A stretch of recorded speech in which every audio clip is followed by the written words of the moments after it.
Seguimos. Vamos a ver ahora en detalle cada una de estas fuentes. Ay, perdón. Adelante. Se las denomina fuentes porque yo recurro a ellas y en ellas encuentro evidencia de qué hacer o qué no hacer. Pero esto necesita también una ciencia de cómo utilizar las evidencias y cómo valorarlas. La palabra evidencia en árabe es dalil.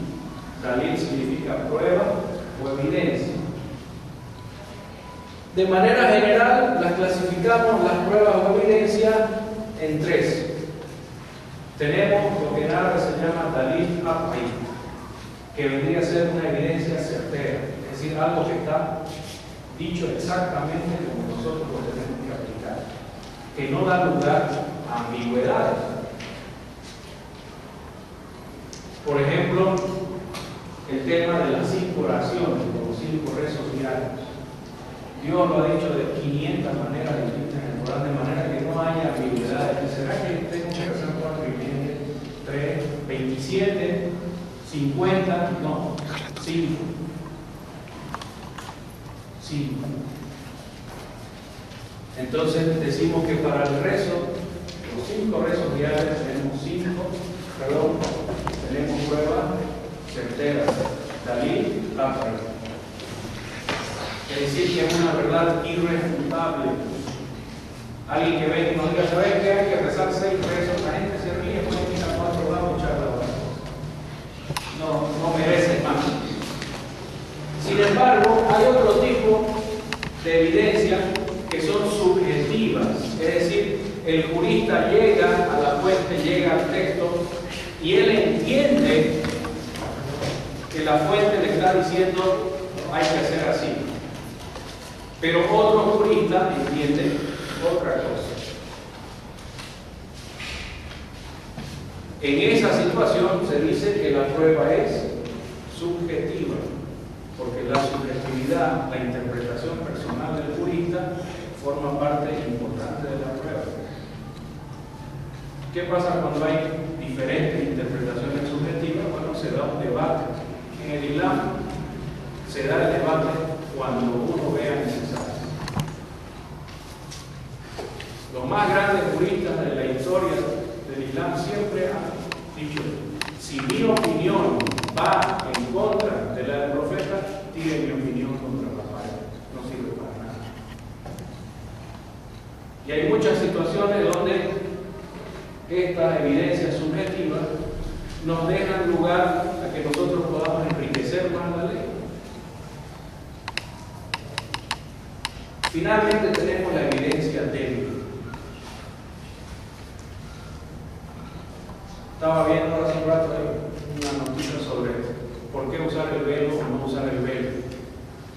¿Sí? Entonces, el artículo dice, no tiene excusas para no usar velo. Una de las excusas es que si yo me pongo el velo no me voy a casar. Nadie me va a mirar, nadie me va a querer. Tiene una evidencia, ¿no es cierto? Entonces uno dice, bueno, ¿dónde está la evidencia? Es que fulana, sultana y mengana tienen velo y no están casadas. Entonces yo le digo, señora, su evidencia es débil. ¿Por qué? Pues yo conozco a otra fulana, a otra sultana y otra mengana y 15 más que tienen velo y están casadas. ¿Qué me dicen? Y esto es algo muy importante en el Islam. Como no creemos en santos, no tenemos ni ayatolas, ni imames milagrosos. Todos somos personas razonantes aquí que no tienen ni un punto encima ni un punto abajo de los demás. Todo se debate. Todo se debe demostrar, todo es con argumentos y con pruebas. Y no hay que tener vergüenza en preguntar, en cuestionar, hasta que se presenta la prueba. En el caso específico del Corán, existen 2 términos que se aplicarían a lo que es subjetivo y a lo que es indubitable, o sea, certero, evidente. Cuando se encuentra una evidencia en el Corán que es irrefutable, se lo denomina muhkam. Muhkam significa establecido, confirmado. No hay vuelta, no hay ambigüedad. Donde se encuentra la ambigüedad se lo denomina mutashabih, ambiguo. Y Dios dice, he puesto cosas que son certeras y he puesto cosas que son ambiguas, y es para ser misericordioso con ustedes.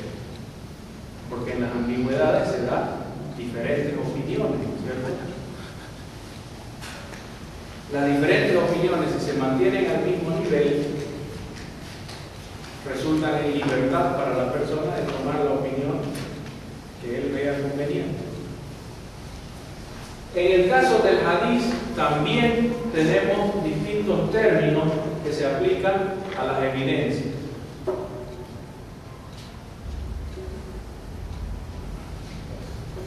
La evidencia más fuerte dentro de los hadices es el mutawatir. El mutawatir es un relato, un hadiz, que tiene el mismo nivel de seguridad que el Corán. No significa que es revelación divina, sino que las maneras de conservar el relato son las mismas medidas de seguridad que se utilizan para conservar el Corán. Entonces coincide con el Corán en la forma de llegar a nosotros, pero no en su naturaleza, porque el hadiz son cosas de gente, ¿no? Palabras de gente. Yo creo.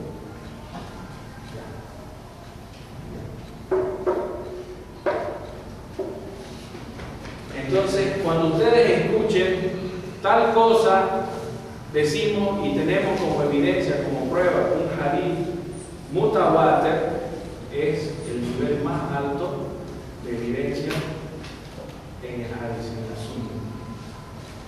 Después, en un nivel inferior está el hadith sahih. Sahih significa auténtico. Cuando, por ejemplo, decimos en el vudú nos tenemos que lavar de esta manera y lo hacemos una vez, dos veces o tres veces, la evidencia de eso es un hadith sahih, es decir, que lo relató uno o dos personas, pero la cadena de transmisión es auténtica. Solo que uno o dos no son iguales que 20 o 30, ¿cierto? Las dos clases de hadices, el mutawatir y el sahih, son obligatorios de seguir.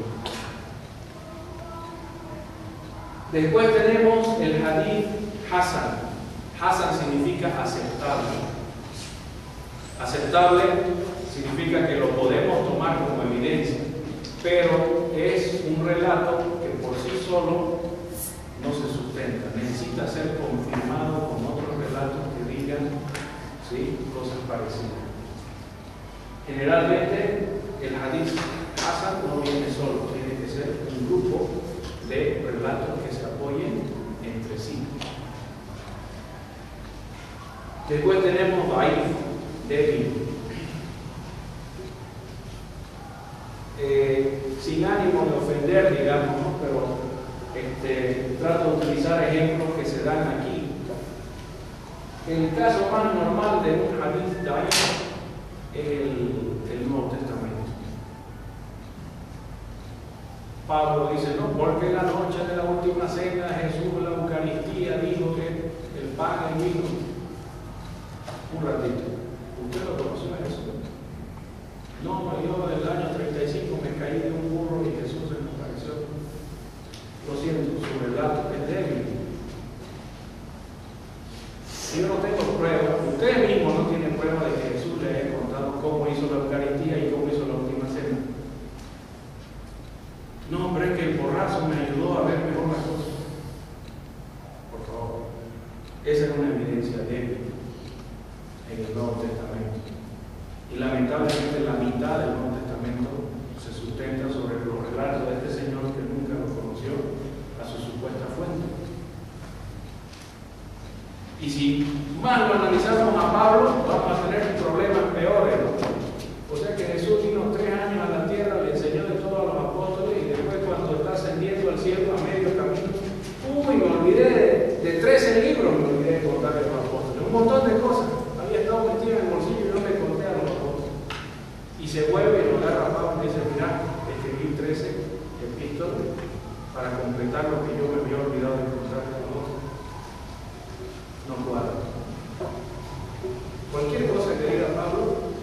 islámicamente por lo menos, o sea, con la mejor de las intenciones, no funciona.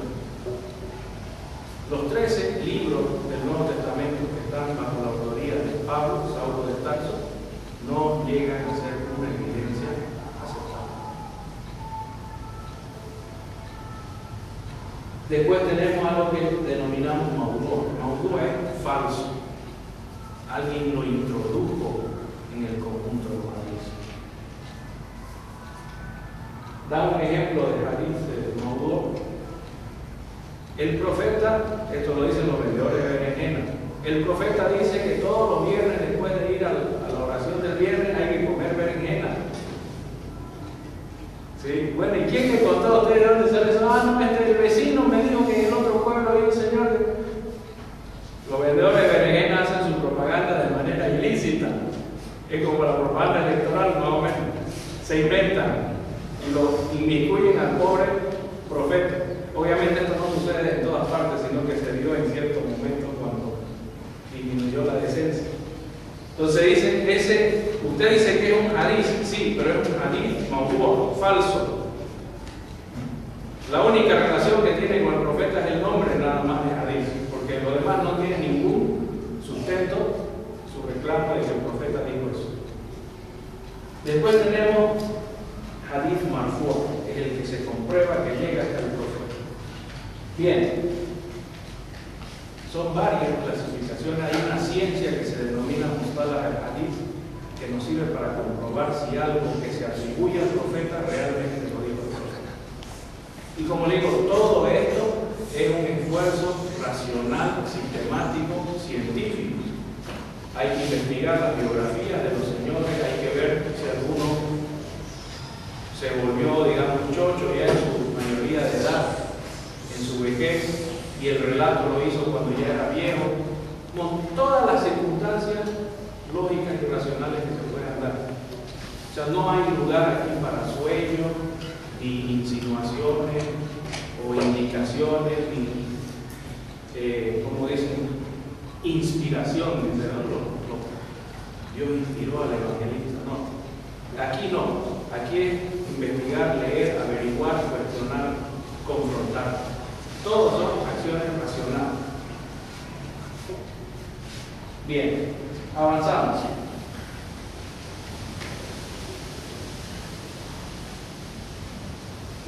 Está claro, ¿no? Cuando alguien viene y le diga el profeta dijo tal cosa, ustedes tienen todo el derecho de decir, yo quiero saber de dónde lo sacó. Yo tengo el derecho de criticar, es decir, de saber si ese relato, esa evidencia que usted me está presentando es auténtica. Sí, y como no hay escuelas ni iglesias, no hay nadie demasiado santo como para no equivocarse. A cualquiera se le puede pedir evidencia. Para saber reconocer la fuente, la utilidad de cada fuente según la evidencia y la necesidad que tengamos para un caso específico, nosotros debemos conocer otras ciencias auxiliares del fe. La lógica, la analogía, la dialéctica. Siempre yo me preguntaba cómo es que todos los manuscritos de filósofos griegos nos llegan a nosotros a través de copias árabes. Ustedes sabían, por ejemplo, que el principal comentador, es decir, intérprete de la filosofía de Aristóteles, era un musulmán. Si no me equivoco, es Averroes, Muhammad ibn Rushd, el cordobés. Y el segundo principal comentador de Aristóteles es otro musulmán, Avicena. Entonces uno dice, ¿será que les causaban simpatía a los griegos? No, señor.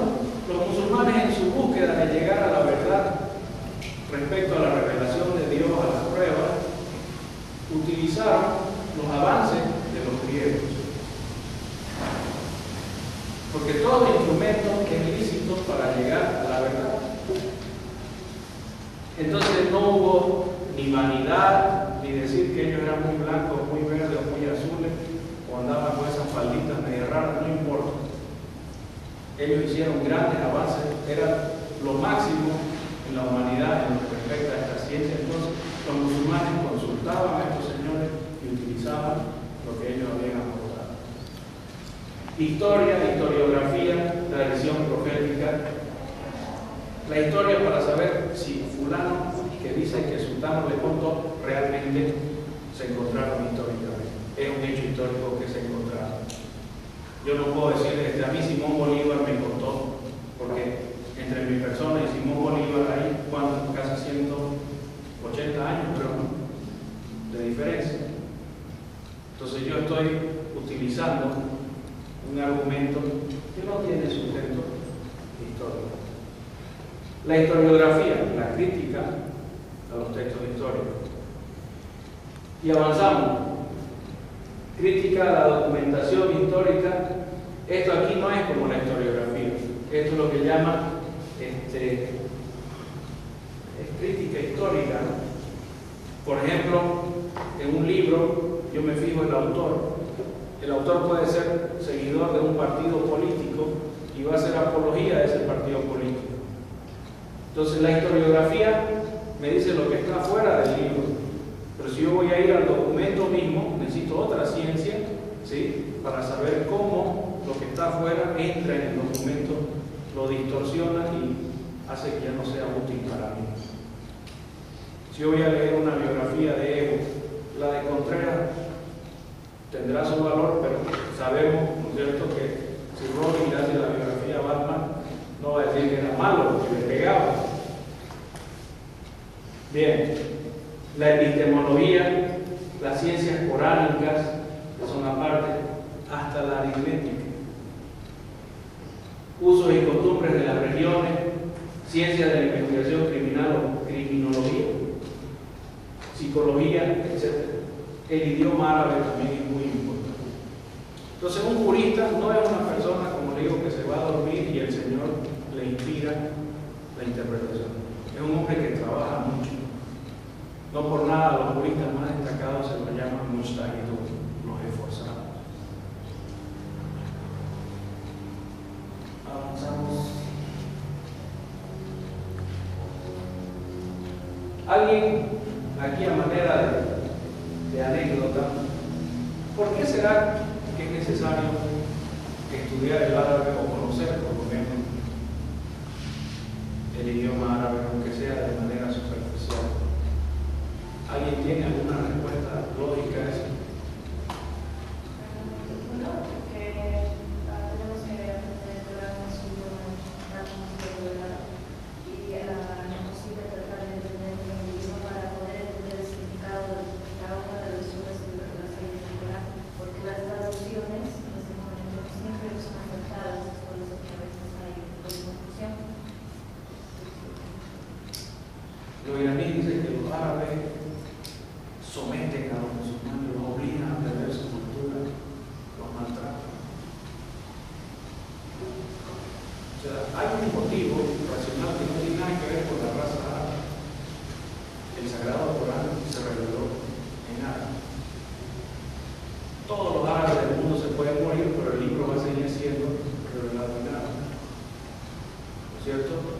Y también para poder entender lo que el profeta dice, necesitamos entender el idioma que el profeta habla. Y el profeta dijo claramente, árabe es quien habla árabe. Por eso, si tienen la oportunidad de ir al mundo árabe, aquí el hermano, por ejemplo, nos puede decir, hay árabes chinitos, hay árabes chocos, hay árabes negros. Porque resulta que hoy ser árabe es hablar árabe y estar en la cultura. Algunos serán árabes de raza, pero esos, por lo menos para el profeta, para el hombre, digamos, más sabio del Islam, no vale nada. El profeta dijo, árabe es el que habla árabe. Entonces no tiene nada que ver la raza semita o árabe semita o beduino, nada que ver. Este es un código, los idiomas son códigos, ¿no es cierto?, para interpretar cosas y transmitir cosas. Tenemos que conocer, abrir el código del Corán y el código de la Sunna, y para eso es necesario el idioma. Nadie lo obliga a andar con turbante ni con la bandera de Egipto ni nada. es un tema lógico. Para que no me la charquen a mí, mejor yo aprendo el idioma también y me fijo directamente. Y le da independencia al musulmán. El hombre se hace independiente, él puede consultar las cosas directamente. Bien, ahora vamos a hacer un repasito rápido. ¿Sí? Son varios principios, fundamentos doctrinarios, vamos a ver algunos como para que ustedes se hagan una idea. Por ejemplo, el origen de las cosas es que no son prohibidas, es decir, que las cosas todas son lícitas. Y es sorprendente, ¿no? Cuando uno está viendo la cultura pop, así vulgar de la calle, siempre se asocian las religiones con prohibición. Esa religión es muy estricta, todo es prohibido. Pero aquí dice claramente que el origen de todo más bien es que todo es permitido.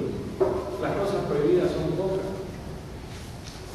El Sagrado Corán, capítulo 2, verso 30, dice: y creamos todo en la tierra para el hombre. Todo lo que está aquí está a nuestra disposición.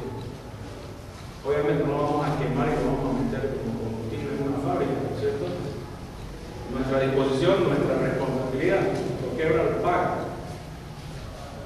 Solo las cosas que Dios específicamente prohibió, ¿sí?, son las que nosotros no podemos hacer, no podemos consumir, no podemos utilizar. Y como les digo, las cosas prohibidas son muy pocas en comparación con las permitidas. En la práctica, ¿qué significa esto? Que mañana viene alguien y me dice: ¿sabes qué? Los transformers hechos en China, ¿yo los puedo usar o no?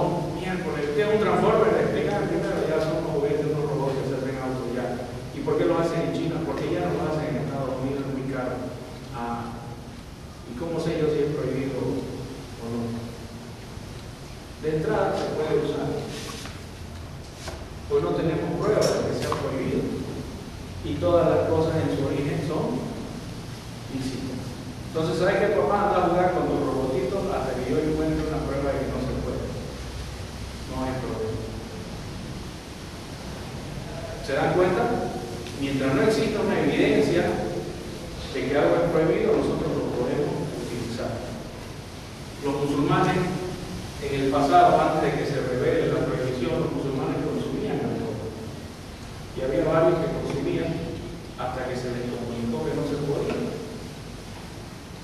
Había personas que estaban tomando, dicen, ¿no? Y cuando viene algún vecino, dice: oye, el profeta dijo que ya no se puede tomar, dice que lo botaron en su boca. Pero hasta ese momento, como no había seguridad, no había prohibición, se consumía. Todo se podía hacer.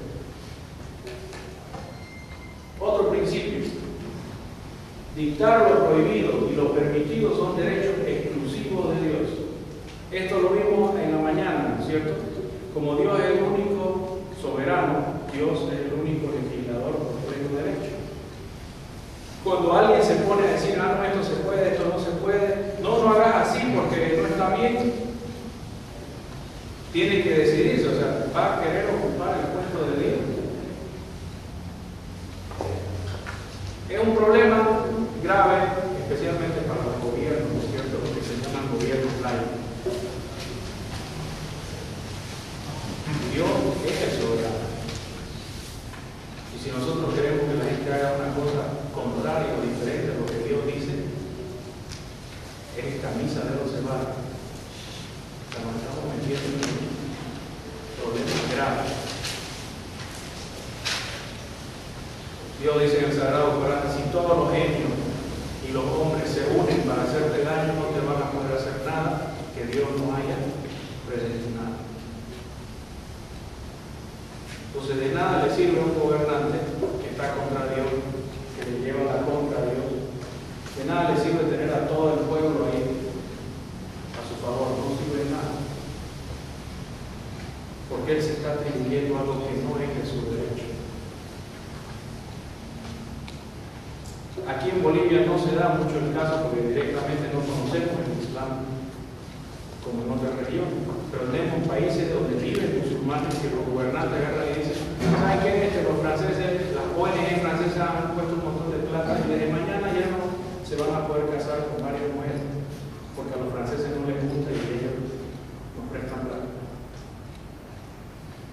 ese señor se está atribuyendo el mismo derecho que Dios. Eso no es permitido. Entonces, si yo voy a decir que algo es pecado, tengo que tener una prueba de eso que venga de Dios. Y si voy a decir que algo se puede hacer, ¿sí?, también tengo que tener esa seguridad de que no hay una prueba de lo contrario, ¿no es cierto? Bien, otro. Prohibir lo lícito y permitir lo ilícito es sinónimo de shirk. Consecuencia del 2 es el 3. Shirk, habíamos dicho esta mañana, que es atribuirle iguales a Dios, asociar iguales a Dios. Como yo me atribuyo las funciones legislativas de Dios, me estoy poniendo a su altura, y cuando ejerzo esas funciones legislativas y le llevo la contra a Dios, yo me estoy poniendo como igual a Dios, y eso se llama shirk, politeísmo.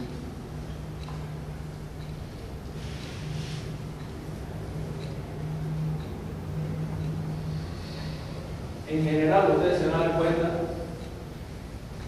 el Islam es muy profundo y muy serio, ¿sí?, con el tema de la legislación.